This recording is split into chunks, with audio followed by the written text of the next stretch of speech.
क्या पिछले वीडियो में हम लोग देखे थे टाइप्स ऑफ रिलेशन और दो तरह के रिलेशन के बारे में पढ़े थे, रिफ्लेक्सिव और सिमेट्री। आज देखेंगे हम लोग ट्रांजिटिव रिलेशन। दौड़ो तो हो चुका था, अब लिखेंगे ट्रांजिटिव रिलेशन। लिखते जाओ। 3 नंबर में क्या है? Transitive relation. कौन सा रिलेशन? ट्रांजिटिव। Transitive relation.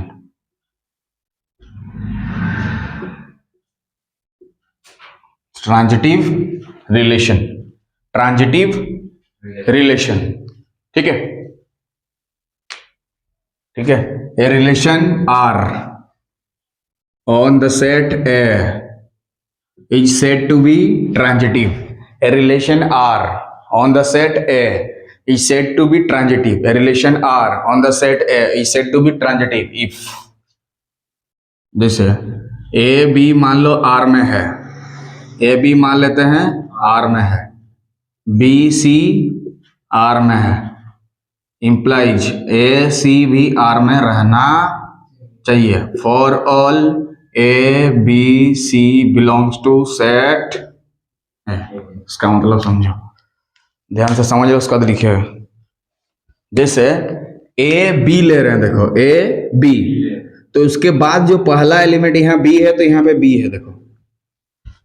ठीक है, मतलब अगर यहाँ 1 2 ले रहे हैं तो इधर 2 रहना चाहिए, 1 3 तो 3 रहना चाहिए, 1 4 तो 4 रहना चाहिए, 2 6 तो इधर 6, और इधर कुछ दूसरा है, देखो C है, तो ये B भी तो सेम हो गया। और क्या बचा है? इधर A बचा है, उधर C बचा है, तो वही चीज देखो यहाँ लिखा है AC, वो भी R में होना चाहिए।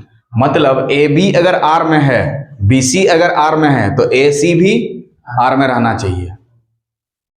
नहीं समझा? और दोनों में एक चीज कॉमन रहेगा, बीच वाला ये वाला। ठीक है, तो जो बचा हुआ इधर A बचा था, इधर C, वो भी R में होना चाहिए। जैसे 1 2 अगर R में है, 2 3 R में है, तो 1 3 भी R में होना चाहिए। नेक्स्ट 1 5 R में है, 5 6 R में है, तो 1 6 भी R में होना चाहिए। 2 4 R में है, 4 6 R में है, तो 2 6 भी R में होना चाहिए। पहला और लास्ट वाला, मतलब बीच वाला जो है वो कॉमन रहना चाहिए, और बाकी जो बचा है वो भी R में होना चाहिए। क्लियर है? For all A B C belongs to A, मतलब जितना भी A B C लेंगे वो सेट A से ही रहना पड़ेगा, दूसरा कुछ नहीं ले सकते हैं क्या? तो इस सिंबल को बोलते हैं फॉर ऑल। क्या बोलते हैं? For all. क्या बोलते हैं? For all. और इस सिंबल को बोलते हैं बिलोंग्स टू। क्या बोलते हैं? Belongs to. क्या बोलते हैं? Belongs to. और इसको बोलते हैं इम्प्लाई। क्या बोलते हैं? इम्प्लाई। ठीक है, तो relation R on the set है, is said to transitive relation if A B अगर आर में है, बी सी आर में है, तो ए सी भी किस में होना चाहिए? आर में होना चाहिए। ठीक है, ए बी आर में है, बी सी आर में है, तो ए सी भी आर में होना चाहिए। एक एग्जाम्पल से पूरा तरह से समझता है इसको, देख लो। लिखो रहा, लिखो लिखो लिखो, पढ़ाई नहीं है तो कब लिखा है? नहीं हुआ। ट्रांजिटिव रिलेशन,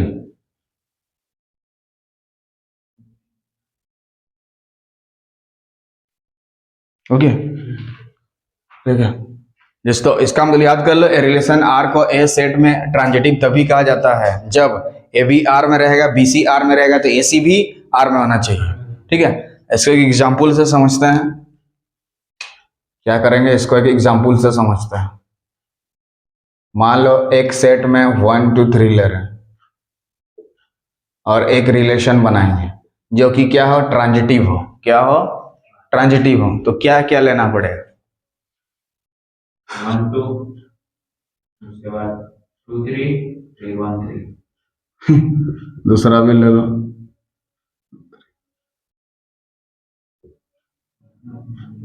ये वाला आर के जगह पे ये वाला हो गया 1 2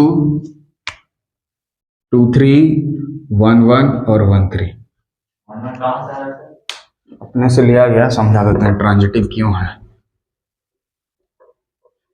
एग्जाम्पल तो लिखो। मान लो एक सेट हमें डिफाइंड है 1 2 3, एक रिलेशन बना है जो कि ट्रांजिटिव है। कैसे चेक करेंगे ट्रांजिटिव है कि नहीं है? चेक कैसे करें? तो ट्रांजिटिव का रूल क्या बोलता है? अगर ए बी आर में है, बी सी आर में है, तो ए सी भी आर में होना चाहिए। इसका मतलब कि एक को एलिमेंट को उठाते हैं, मान लो 1 2 को ले रहे हैं। किसको ले रहे हैं? 1 2 को ले रहे हैं। तो 1 2 तो आर में है, क्लियर पता चल रहा है कि नहीं रहे? देखो 1 2 आर में है ना, ये वाला, ठीक है। और 2 3 भी आर में है, 2 3 भी आर में है, ठीक। तो देखो दो चीज, सेकंड वाला सेम होना चाहिए बोले। देखिए 2 2 सेम हुआ कि नहीं? इसका मतलब बचा कौन है? 1 और 3 बचा है, 3 नहीं, 1 3 बोलना है। क्या बोलना है? तो 1 3 भी तुम्हारा आर में दिखना चाहिए, 1 3 भी आर में दिखना चाहिए। है कहाँ है 1 3? ये वाला है। तो ये ट्रांजिटिव तो हो रहा है। सिर्फ एक को देख के आप नहीं बोल सकते कि ट्रांजिटिव हुआ। और कहाँ कहाँ देखो सेकंड सेकंड समान है, देख लीजिए। वहां देखिए, और कहाँ होगा? यहाँ देखो, यहाँ भी समान है, 1 1 समान है कि नहीं? और बचा क्या है? 1 और 3। क्या 1 3 यहाँ कहीं है? ये तो है 1 3। इसका मतलब ट्रांजिटिव हो रहा है।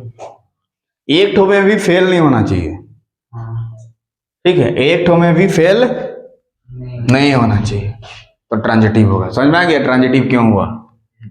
ठीक है, तो इंप्लाइज 1 3 भी आर में है, इसीलिए ट्रांजिटिव हुआ। अगर 1 3 आर में नहीं होता तो ट्रांजिटिव नहीं होता। क्लियर है? हाँ जी, क्लियर है ट्रांजिटिव रिलेशन। उसका लास्ट बचा है इक्विवेलेंस रिलेशन। कौन सा? Equivalence relation.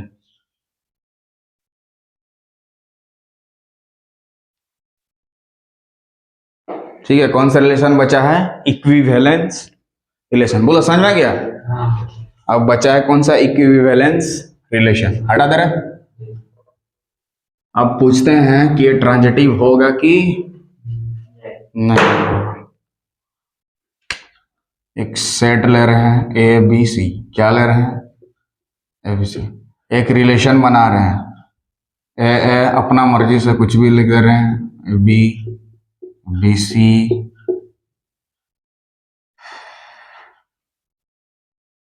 क्या ये ट्रांजिटिव होगा? आर इज ट्रांजिटिव और नॉट? यस सर, ये होगा। ट्रांजिटिव हट रहा है, नॉट ट्रांजिटिव। क्यों? बताते हैं। देखो देखो, आर ट्रांजिटिव नहीं होगा। क्यों? देखो, इसको उठाओ, दोनों सेम है कि नहीं? और बचा क्या है? ए और सी। ए और सी। क्या ए सी आपके पास है? यहाँ नहीं है, तो ट्रांजिटिव नहीं होगा। R is not transitive because A B तो हमारा आर में है, ठीक है, और बी सी भी आर में है। Implies A C does not belongs to R, R में नहीं है। देखो इसमें हो रहा है ट्रांजिटिव। देखो यहाँ पे, देखो ध्यान से, यहाँ पे देखिए, ए सेम है तो ए भी दिखना चाहिए। यहाँ पे हो रहा है लेकिन यहाँ फेल हो जा रहा है। यहां से ट्रांजिटिव दिखा रहे हैं लेकिन यहां जब हम पहुंच रहे हैं तो फेल हो जा रहे हैं, इसीलिए ट्रांजिटिव नहीं हुआ। एक में भी फेल नहीं करना चाहिए, तो आर इज ट्रांजिटिव नहीं हुआ। अच्छा बताओ, ये रिफ्लेक्सिव होगा? नहीं होगा। क्यों? क्योंकि ए है ना, बी का पता है ना, सी का पता है, तो रिफ्लेक्सिव होगा ही नहीं। सिमेट्रिक क्यों नहीं होगा? R is not symmetric because A B है तो बी ए नहीं है, बी सी है तो सी बी नहीं है, ए है तो ए है लेकिन यहाँ पे नहीं है, तो सिमेट्रिक नहीं हुआ। क्लियर हो रहा है? लिखते जाओ। समझ में आ रहा कि नहीं?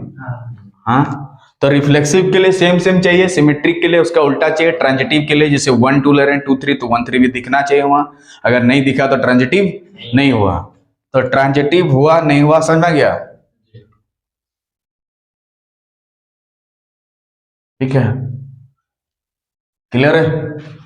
हाँ, ट्रांजिटिव हो गया।